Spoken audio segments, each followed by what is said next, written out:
It's winter here in the southern hemisphere of the world, and I wasn't prepared. I talk about this all the time. You would think being born in Boston, Massachusetts, one of the coldest places in America, I would be fine. But living on the continent in one of the most tropical environments of Dar es Salaam, Tanzania, I just can't get used to it. But I digress. We're coming towards the end of May. This week, the country of South Africa and the continent of Africa and many other countries around the world will be celebrating Afrika Day on May 25th. And, I realized the more that I know, the less that I really know. And I am in preparation to deliver a presentation and an enthusiasm talk to some young people here in South Africa for Afrika Day. And I'm so glad that I was reminded of something so critical and so key about not only the history, but the future of the continent of Africa. And so I'd like to introduce myself first. If you're new to the channel, welcome.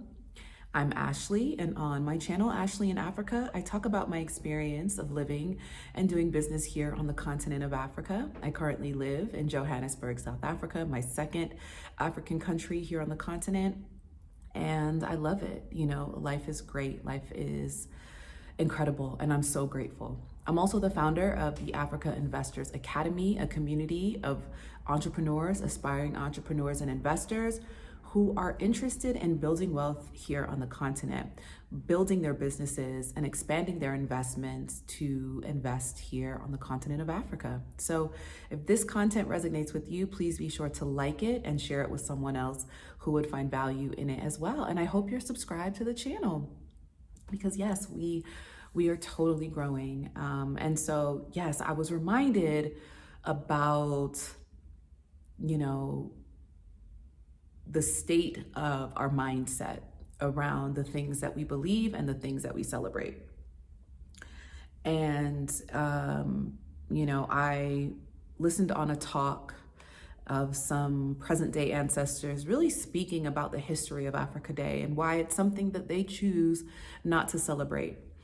And I totally understand having been reminded of the history of the continent and how it has been liberated from colonialism or liberated from what we in South Africa experience called apartheid or the remnants thereof, and what Black people, African people globally are experiencing. And so when one of us is not free and liberated and exposed, we are all at that same space as Africans. And so, I want to read some notes just so I can be really clear. Afrika Day, for those that are not familiar, because I am also still learning, is an annual commemoration of the foundation of the Organization for African Unity, the Africa Union.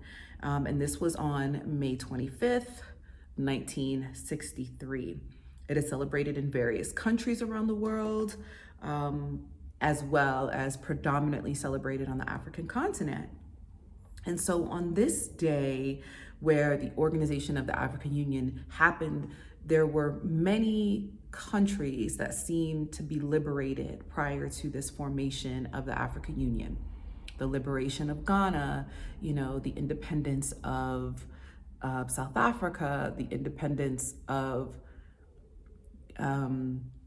Tanzania, right? Some of these countries, and thus the Africa Union was established. And this year will be the 60th celebration.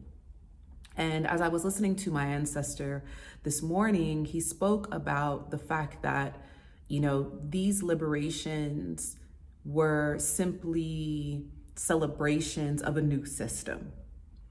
And the traditional system of African kings and queens, monarchies, so to speak, were the traditional ways of African governance. And as Africans, we ruled the world for 6,000 years with justice. And after that, no other ethnic group, no other kingdom had the level of governance, the level of justice and power that Africans had. And so I understand this conflict of celebration. I do. I honor it and I revere it tremendously. And while I was debating on how I was going to approach this topic as I prepare to commemorate with the youth of South Africa, I was reminded that as a spiritual people, with the melanin in our system and our blood, the richness, the culture, and the richness, the culture, and the regality of who we are as African people, our spirituality reigns supreme over any structural law, any policy, anything outside of ourselves. Everything that we need is within ourselves. And spiritually, the best spiritualists know the best way to focus and to receive what it is you want is to focus on what it is you want, not necessarily what is or what has been. In fact, focusing on what has been is absolutely the best way to recreate what has been. And I think as a people globally, I know as a people globally who are suffering so much from the appeared oppression all over the world, we have forgotten this simple principle: focusing on what we want, not what is. I'll say that again.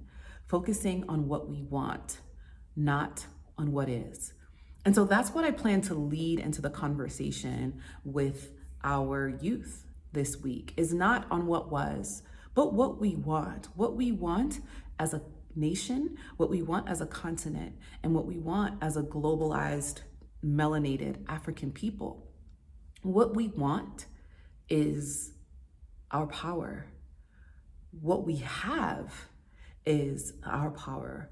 What we want is the ability to be economically independent. What we want is the ability and the reverence to be bold. What we want is the ability to have a life that allows us to support our dreams, our desires, and those of our families' dreams and desires. And so Africa Day to me is a reminder.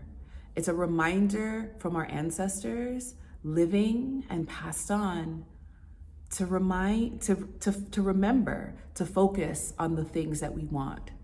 Focus on the things that give us joy, that bring us joy, that will bring us forward. The reality is history has happened. And for so many of us, this complex and very painful past creates, somewhat of many challenges that we're still facing today. And it isn't to discount that pain, and it isn't to discount where we are as a people, but to say the only way we change it is by changing our mindset and changing our actions every day to be able to aspire to shift the global perspective. And now everybody's role in that looks different. My role is sharing my experience, sharing, what a life could look like outside of a country that is committed to the demise of African people, and saying, okay, there is an option outside of this country, and what does that look like? And also for me, power is in community, power is in economics, power is in understanding, but not only that, in our innate spirituality, and tapping into that, utilizing that, sourcing that, and sharing that. So that's my goal, right? And that's my work. And I invite you to also question what your work is in this big goal that we have as African people. It's to share the insights that we gain, to share the stories that are told, and to share our own stories, by the way, because you have a gift to share, and by not sharing that, you're withholding something for people globally to be able to learn and be inspired by your work. So for Africa Day, however you decide to celebrate it, just be reminded of your innate power. Be reminded of the spirituality of our ancestors and the power that we had for thousands and thousands of years on this earth, the things that we created, the things that we built, the communities that we built, the innovations that were birthed out of our brains and out of our kingdoms. And recognize that our life started prior to, our power was here prior to this day that has been commemorated in an institutional way, right? But if this is an opportunity for you to be reminded, so be it. So I hope that was helpful. Please let me know what you think about Africa Day in the comments. How are you commemorating this day? What are you reminded of from this video? And what do you plan to do to further the mission of African unity? Until the next time, I'll talk with you soon.